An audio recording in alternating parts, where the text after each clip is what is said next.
Silakan Bu Diana. Selamat siang Ya. kepada Komisi DPR dan semua yang hadir di sini. Jadi yang saya perlu garis bawahi, saya hadir di sini untuk klarifikasi penahanan ijazah saja. Di luar itu bukan urusan dari perwakilan yang saya wakili. Ya, jadi kita mengacu ke undang-undang saja. Kalau memang merasa karyawan, harusnya kan ada surat kontrak kerja. Baru rapat hari ini kan bisa dilakukan. Tidak bisa seseorang dengan bawa bukti yang bisa di-print di warnet manapun, ya, menyerang suatu perusahaan. Undang-undang itu jelas.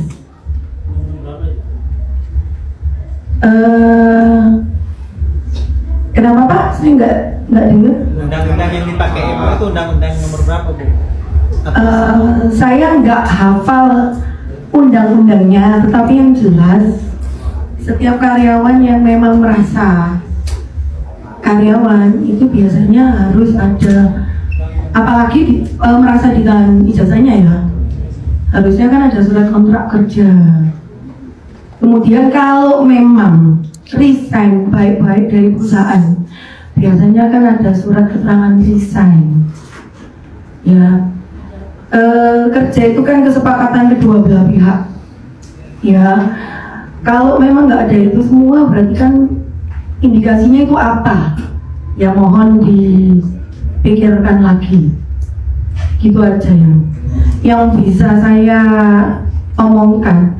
Dan kalau seseorang itu merasa terpaksa kalau bekerja, gampang aja keluar cari kerjaan yang memang mereka mampu lakukan sesuai dengan standar mereka. Jangan menghina-hina perusahaan. Itu aja sih yang bisa saya sampaikan. Semua cerita itu memiliki dua sisi, dan saya sangat patuh dan taat pada hukum yang berlaku. Itu aja yang bisa saya sampaikan. Ya.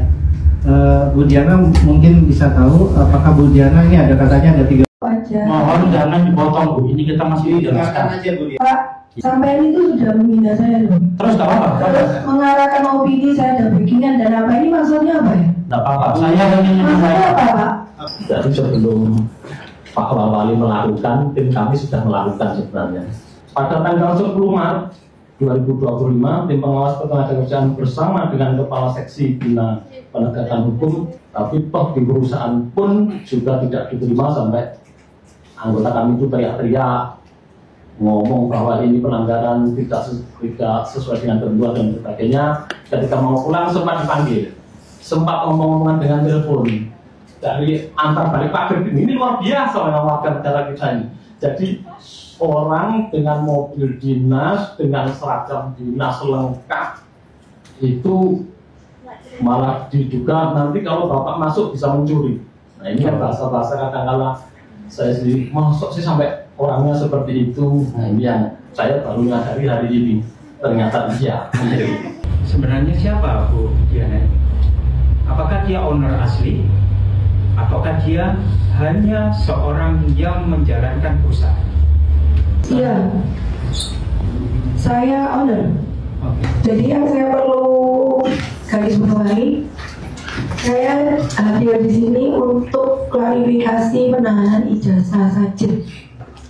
Di luar itu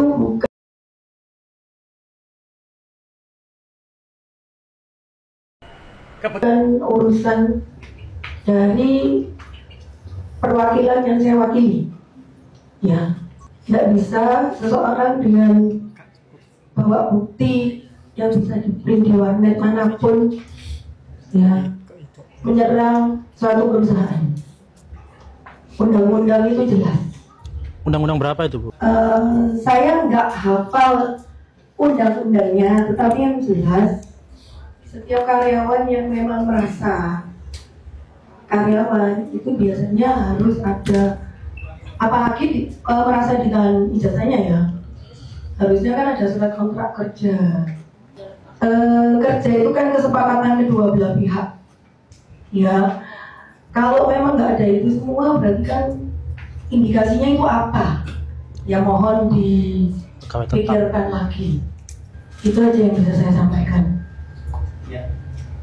Bu Diana mungkin bisa tahu apakah Bu Diana ini katanya ada 31 ijazah yang karyawannya sudah berhenti, resign, masih ada di perusahaan Bu Diana, belum dikembalikan. Saya tidak merasa menahan. Ya, menitipkan misalnya, itu tidak dikembalikan. Saya tidak merasa. Jadi sekarang ijazah karyawan itu posisinya ada di mana ya? Saya kurang tahu ya. Yang kedua, Karena begini ya, Sebentar. Biar karyawan itu kan masuk ya, terus masuk 2 hari lagi keluar, kita mana tahu? Ibu mengakui ini sebagai Atau masuk 1 bulan kemudian keluar, kita nggak ada waktu untuk ngurusi hal seperti itu. Tadi Ibu Diana kan menyampaikan bahwa tidak ada kontrak berarti pegawai atau bukan. Sedangkan di Undang-Undang Nomor 13 Tahun 2003, kalau tidak ada kontrak itu artinya itu menjadi pegawai tetap. Dan sesimpel pegawai itu salaman saja sudah menjadi pegawai. Dan misalnya tidak ada kontrak malah jadi pegawai tetap. Kalau pegawai tetap, hak-haknya itu harus dipenuhi semua. Seperti itu. Maaf Pak, jangan menggiring opini. Saya bukan menggiring opini. Ya, nggak apa-apa Bapak, jawab aja. Mohon jangan dipotong Bu. Ini kita masih dengarkan jelaskan. aja Bu Diana. Ini kan masukan dari Dewan dan hal yang perlu disampaikan. Silakan. Ibu Diana di sini nggak cuma klarifikasi tentang ijazah. Memang untungnya itu. Tapi kita di sini itu adalah untuk mengetahui. Ini juga buat solusi buat Ibu Diana. Jadi harap untuk Ibu Diana untuk membuka hati, mendengarkan saran-saran dari kita, dari kawan-kawan di Snaker juga, agar bisa ini tuh selesai. Ini permasalahannya ijazahnya ditahan. Ini juga melanggar yang namanya aturan Perda Provinsi tahun 2006, yaitu tidak boleh menahan ijazah. Nah, kalau Ibu bilang ini adalah ada jalurnya, ya ini juga salah satu jalurnya, mediasi. Jadi sebelum jalur hukum ada mediasi, ada arbitrase dan macam-macam. Itu sebelum hukum. Jadi Ibu jangan seenaknya sendiri. Seperti Ibu ini kayaknya kayak ada backingan gitu sama Anda, kok sangat yakin sekali. Pak, Iya. sampai itu sudah menghina saya loh. Terus nggak apa-apa. Terus mengarahkan opini saya ada backingan dan apa, ini maksudnya apa ya? Nggak apa-apa. Saya ingin Maksudnya menyampaikan. apa Pak? Oke. Jadi Saya klarifikasi loh Pak. Bu Diana. Tolong saya dihormati, jangan dikata-katain. Ibu Diana juga menghormati Saya bisa keluar sidang di ini. ruangan ini Pak. Kalau saya merasa sampai sudah menyerang saya. Ibu silakan keluar. Ini semuanya media melihat loh. Ibu keluar kelihatan apa? Bu Diana, sudah. Ya, yuk. Walaupun itu hanya ijazah siapa ya. Iya. Itu soal sejarah dari saya. Kami kesulitan ekonomi juga. Sebenarnya saya harusnya putus sekolah. Iya. Tapi perjuangan ibu saya luar biasa. Saya meminta tolong kepada Komnas HAM untuk membantu penyelesaian ini. Saya hanya minta tolong itu. Terima kasih. Ya saya mau nambahkan dikit. Jadi untuk semuanya saja, ini kan yang melaporkan ini kan cuma ingin ijazahnya kembali. Untuk apa? Untuk mendaftarkan kerja. Kalau mau kerja lagi gimana? Kalau mau tahu ijazahnya terakhir sekolah di mana gitu loh. Itu yang paling penting. Ini niatnya apa? Kan nggak ada niat untuk karyawan ini memeras ataupun minta uang ke perusahaan. Enggak, cuma ijazahnya saja. Ini rakyat kecil, masa dituduh bikin kop surat dan macam-macam. Saya yakin nggak bisa bikin stempel dan lain-lain, kan bentuknya juga nggak bisa. Saya yakin seperti itu. Itu yang saya katakan. Bentar. Ibu, saya harap menghormati hari ini ya Bu ya.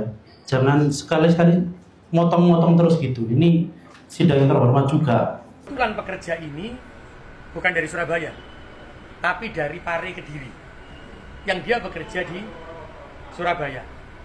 Saya sudah ketemu dua-duanya, ini sudah saya telepon ini, yang pemiliknya. Pemiliknya itu ngomong, ini bukan pegawai saya. Sing pegawai ini ngomong, saya adalah pegawai di tempat perusahaan ini. Bahkan memiliki tanda bukti untuk penerimaan ijazah dipegang oleh perusahaan ini. Nah, perusahaan ini mengakui bahwa tidak mengenal yang namanya pegawai ini dan tidak mengakui bahwa dia pegawainya. Nah, iki akhirnya pro kontra. Maksudnya iki ketemunya ya apa? Maka hari ini untuk memastikan iklim investasi di Surabaya, saya akan meminta dan mengajak si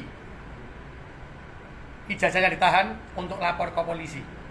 Insya Allah jam 10 nanti akan dikawal sendiri oleh Disnaker untuk membuatkan laporan ke Polrestabes. Karena apa? Iki sing salah kudu seleh nang Surabaya. Apakah perusahaan ini yang dia itu tidak mengakui tapi sudah menahan ijazahnya, ataukah ini yang sudah ijazahnya dikekno gak ngakoni? Ini tidak bisa kalau kita ini turun. Akhirnya gaduh Surabaya ini. Karena dua-duanya ini gak ngomong ini sing bener. Nah, bener atau tidak yang menentukan tidak bisa kita. Periksa naik bisa. Sing salah kudu seleh. Sehingga nanti jam 10 saya minta ini diberikan laporan ke Polrestabes, dikawal sendiri oleh Kadisnaker, sing salah sopo seleh. Saya juga minta maaf untuk seluruh warga kota Surabaya. Ada yang mengatakan gak pantas iki Wali ngomong keras koyo ngono. Ngilokno koyo ono kalimat kasar. Gak pantas lah. Banyak yang ngomong ke saya, "Wah, Wali kok gak pantas." Saya mohon maaf. Yo ngerti ora nek cara muji ku emosi rek. Karena teko panas-panas nang kono terus dia dilokno, ya mungkin akhirnya emosi. Sehingga emosi itu terjadi kalimat kata-kata yang gak pantas diucapkan. Jadi saya mohon maaf untuk seluruh warga Surabaya dan non Surabaya yang keluar kalimat Pak Armuji. Saya pastikan beliau itu karena emosi keluar kalimat itu.